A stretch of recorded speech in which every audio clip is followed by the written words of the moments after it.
শোনা, তোমার মতন একটা বউ বিয়ে করে আমার জীবনটা ধন্য হয়ে গেছে। এখন আমি কিছু কথা বলি, আপনার জীবনটা আরো ধন্য হবে।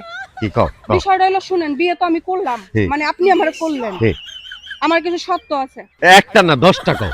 প্রথম সত্য, হুম। বাসরাত কিন্তু করতে পারবো না। হ্যাঁ, ফাল একটাই দিছেন, একটা সত্য শুই না, বাকিটি শুনবেন কোন সময়, সামনে আসেন। কও কও। দ্বিতীয় সত্য, হুম। ওই বিয়ের পরে এই যে কইবেন বাচ্চা নাও বাচ্চা নাও, বাচ্চা কাচ্চা কিন্তু নিতে পারবো না, বাচ্চাটা নষ্ট হয়ে যাবে। বুঝতে পারছেন? এইটা আবার কি কও? ঠিকই তো কইছি, বাসরাতই তো করবো না, বাচ্চা হইব কোন দিক দিয়ে, বাচ্চা হইব না। আর কোন শর্ত আছে? আছে। কও কও। রান্না বান্না করলে আমার রূপের জেলেক মেলেক শুনতে যাবে, আমি ওই রান্না বান্না করতে পারবো না, লাগে বাবুর্চিরাই খেয়ে নিবেন। রাজি আছেন? মুড়ামুড়ি করলে কাম হইব না, রাজি আছেন? আর কোন শর্ত আছে? আছে।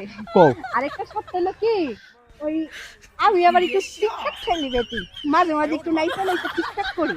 মানে ওই নাচানাচি? হ্যাঁ। এইটা আবার কি কও? ওইটা আবার কি কই মানে, আপনি দেখেন না তো সবাই টিকটক করে, আমিও টিকটক করি।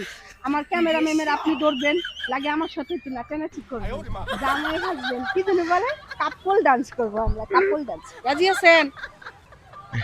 আর কোন শর্ত আছে শোনা? ওটা বয়ফ্রেন্ড ছিল, এখন আপনি যেহেতু আমার স্বামী, আপনার অধিকার বেশি, তো দিনের বেলা আপনি আমি সময় দিব, কিন্তু রাত্রের বেলা বয়ফ্রেন্ডের সাথে একটু কথা বলবো ফোনে, সমস্যা নাই তো? মনে কয় কি শোনা জানো? কি কি যে রাজি থাকলে কোন, না থাকলে এখনই আর একদিক যাবো গাইডটা, মানে? বয়ফ্রেন্ডের অভাব নাই। রাজি আছেন? সত্য মানবেন? আর কোন শর্ত আছে? আর কোনো আপত্তি নাই, থাকলে কই আলাও। পরে কি মনে বাকিগুলা চলেন। ঠিক আছে চলো।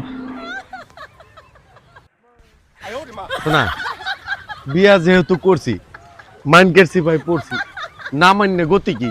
বুঝতে পারছি।